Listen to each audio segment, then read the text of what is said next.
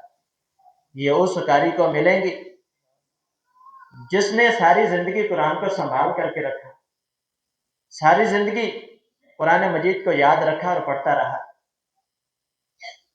شاعر نے خوب کہا ہے، زندگی بھر کا لہو لگتا ہے، اتنا آسان نہیں قاری قرآن ہونا۔ اللہ تعالیٰ سے دعا ہے کہ رب تعالیٰ ہمیں قرآن مجید کو اپنی زندگیوں میں شامل کرنے کی توفیق عطا فرمائے۔ وما علینا الا البلاغ۔